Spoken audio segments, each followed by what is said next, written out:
Okay, so let's recap fertilization and see what happens before we go into the menstrual cycle. Now, once an egg is released, the egg will travel through to the fallopian tube. Now, when sperms travel, they travel through the vagina, the cervix, the uterus, and it goes and meet the egg at the fallopian tube. Wherever this is happening here, this is happening where there's a fusion between the egg cell and the sperm cell, that is called fertilization. Now, what happens after fertilization? Now, after fertilization, a zygote is formed. All right? The zygote is a term used when, so this is the sperm plus egg will give you a zygote, new cell that is called a zygote. The zygote will travel and it will come and it will implant itself into the walls of the uterus. Now, the uterus at this point is the wall is very thickened, and the wall is in this way because of the menstrual cycle, which allows the wall to be developed in preparation for the zygote. The zygote will then be developed into an embryo, an embryo. Now, what happens if fertilization does not happen?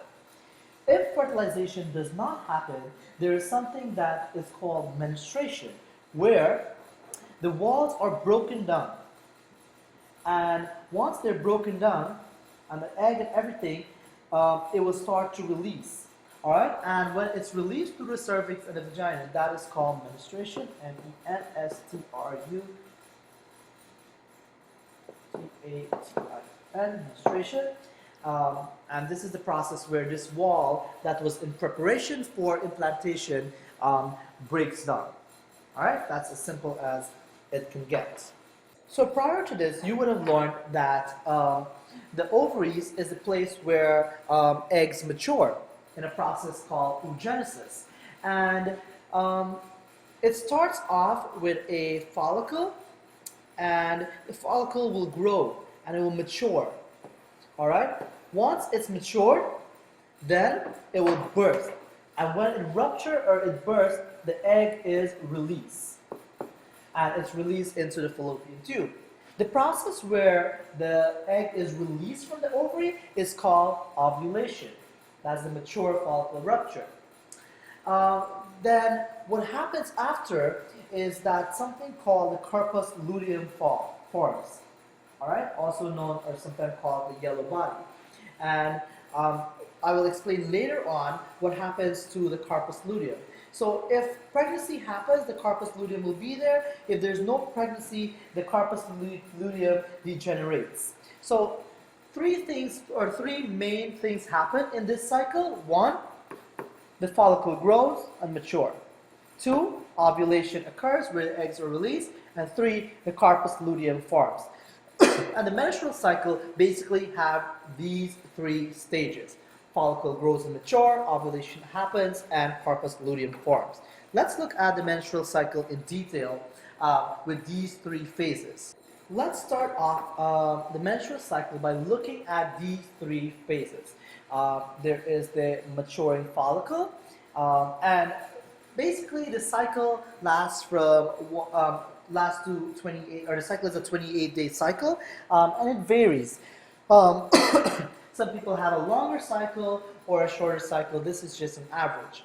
So we start off with day 1, 2, 3, 4, 5, or it's counted into 2, 4, 6, 8, 10, 12, 14, 16, 18, 20, 22, 24, 26, 28. And if you notice, from day 1 to day 10, about day 10, what will happen during this time is that this here is the maturing follicle stage. And from 10 to 16, that is the ovulation stage where the egg is released. And then from 16 to 28, that is the corpus luteum stage. And this diagram here you should be familiar with based on the last slide. Now there's a lot of hormones that are regulating this cycle.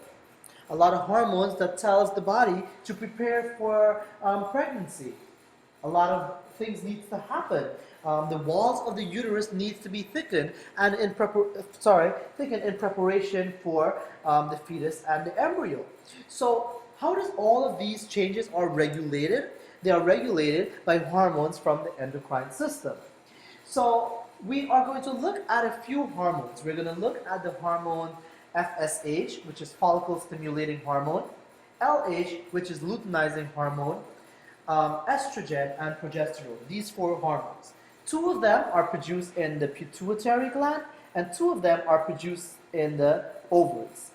And we will look at how these are regulated.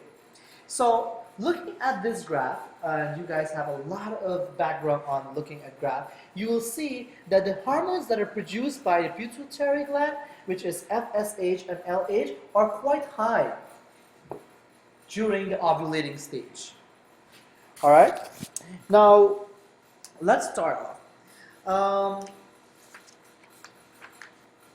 The luteinizing hormone and the follicle stimulating hormone, which is this and this, they are produced by the pituitary gland to promote ovulation. So basically their job is to release eggs or allow for the releasing of eggs. And they stimulate now, another thing, as much as they stimulate the production of egg, they stimulate the ovaries. And this ovaries start producing hormones of its own.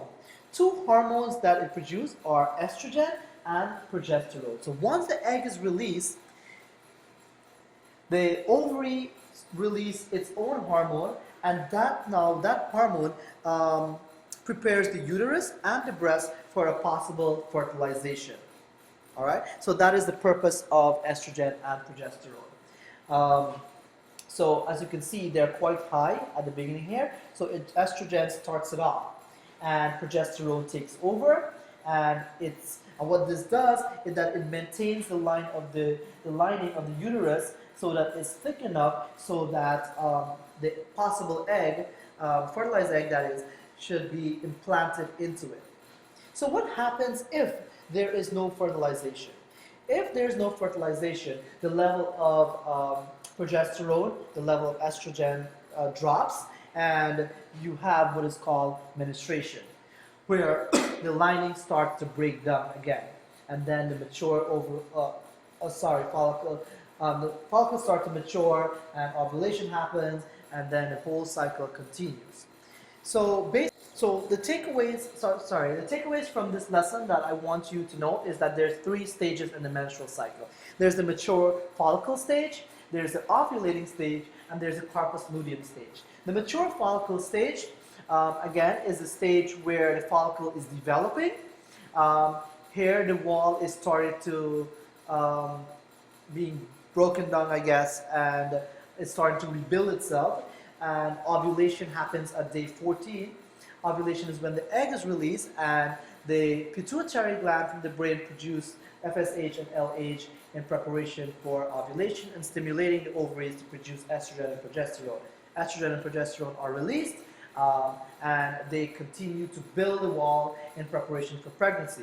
If there's no fertilization, what happens to the wall? It's broken down, progesterone level drops, estrogen level drops, and it is accompanied by blood and the egg all passing out of the cervix and the vagina.